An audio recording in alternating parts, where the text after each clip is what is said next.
ہمیں ہمارا جو نفس ہے نا وہ بیوقوف کیسے بناتا ہے۔ ہم لوگ اتنا جھوٹ سنتے ہیں، دیکھتے ہیں اور سوچتے ہیں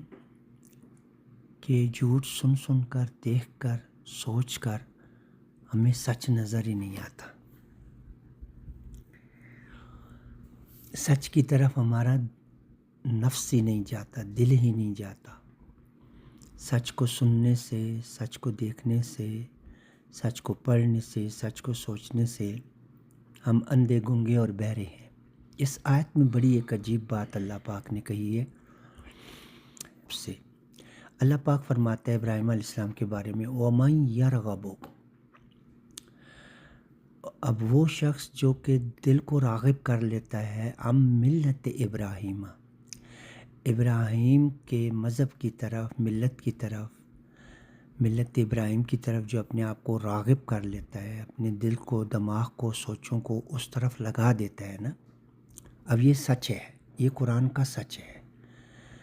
آگے فرمایا کہ الا من سفیہ، سوائے اس شخص کے، سفیہ نفسہ، جو بیوقوف بن جاتا ہے اپنے نفس سے، یعنی جس کو اس کا نفس جو ہے بیوقوف بنا دیتا ہے۔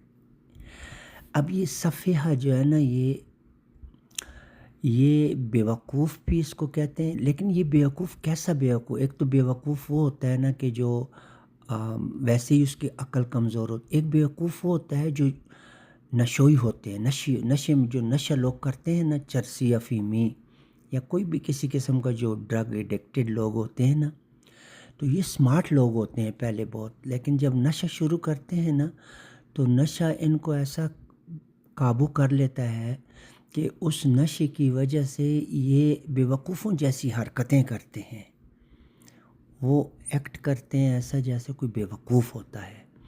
تو یہ جھوٹ جو ہے نا، یہ ایک نشہ ہے، یہ ایک نشہ ہے، اور وہ نشہ کے ہمیں اس نے ڈومینیٹ کیا ہوا ہے، ہمارے دل و دماغ، سوچوں کو، دیکھنے کو، سننے کو ڈومینیٹ کیا ہوا ہے، کیونکہ ہم سچ نہیں سنتے۔ سچ جو ہے وہ پورے کا پورا اللہ کی کتاب میں ہے، قرآن کریم میں ہے نا، اس کو تو ہم سنتے نہیں ہیں، نہ دیکھتے ہیں، نہ سنتے ہیں۔ تو جب دیکھتے سنتے نہیں ہیں تو سوچتے بھی نہیں ہیں۔ تو جو جھوٹ دنیا میں پھیلا ہوا ہے نا، جو جھوٹ، اس جھوٹ کے دیکھنے اور سننے کی وجہ سے ہماری سوچ ویسی بن گئی ہے، اور وہ ہمارے اوپر نشے کی طرح چڑھ گیا ہے،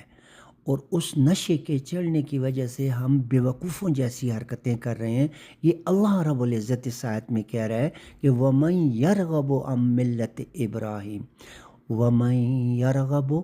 اور جو راغب ہو جاتا ہے، عن ملت ابراہیم، ملت ابراہیم کے بارے میں، اس کی طرف جو دل کو راغب کر لیتا ہے، منانا پڑتا ہے دل کو، ایسے دل نہیں مانتا۔ جب آیت پڑھتا ہے نا آدمی، آیات پڑھتا ہے تو وہ سچ جو ہے اس کو راغب کر لیتا ہے۔ تو جو یہ کر لیتا ہے تو وہ ملت ابراہیم کو پہچان لیتا ہے، اور سوائے اس کے، الا من سفیہ، سوائے اس کے کہ جو بیوقوف بن گیا، نفسہ، اس کے نفس کی وجہ سے نشہ چڑھ گیا، اس کو دنیا کے جھوٹ کا نشہ چڑھ گیا، ہر وقت خوش ہوتا ہے جھوٹ سن کے، جھوٹ دیکھ رہا ہے، جھوٹ سن رہا ہے، تو وہ جھوٹ سوچ بن کے اس کو سارا دن رات جو ہے ستاتی ہے۔ آپ نے دیکھا ہوگا کہ لوگ کیسے، ہم سب ایسے ہی ہیں، کتنی پرانی پرانی باتیں ہمیں یاد آ جاتی ہیں۔ تو یہ جھوٹ ہے جو ہمارے دل و دماغ میں، یہ ہمارا نفس جو ہے، اس نے اس کو ایسا ڈومینیٹ کیا، ہمارے نفس کو، کہ ہم کو ہمارے نفس نے وہ بیوقوف بنا لیا۔ اب آگے اللہ تبارک تعالیٰ ابراہیم علیہ السلام کے بارے میں فرماتا ہے، دیکھو سچ وہ ہے جو آیات میں ہے۔ اللہ پاک کہتے ہیں وہ کون تھے؟ ان کو چن لیا تھا اللہ رب العزت نے، وَلَقَدِ اسْتَفَيْنَاهُ، اور ضرور ڈیفینیٹلی اسْتَفَيْنَاهُ، اللہ نے پک کر لیا، چوز کر لیا، ان کو چن لیا، فی الدنیا، اس دنیا میں اللہ رب العزت نے ابراہیم علیہ السلام کو چن لیا۔ اپنی نبوت کے لیے تمام انسانیت کا امام بنا کر، دیکھو کتنی خوبصورت ہے اللہ پاک کی سچائی، یعنی ابراہیم علیہ السلام کو دنیا میں اللہ نے چن لیا تمام انسانیت کے لیے، اس کا امام بنا کر، صراط مستقیم دے کر، ایک دین کو شروع کرا کے، اسلام کو شروع کرا کے، پھر آگے اللہ رب العزت ابراہیم علیہ السلام کے بارے میں فرماتا ہے وَإِنَّهُ، اور بے شک وہ ابراہیم جو تھے نا، فی الآخرۃ، وہ آخرت میں بھی، دنیا میں چن لیا اللہ نے ان کو، اور آخرت میں وہ کون ہے؟ لَمِنَ الصَّالِحِین، ضرور صحیح کرنے والوں میں ہے، صالحین میں ہے، اصلاح کرنے والوں میں ہے۔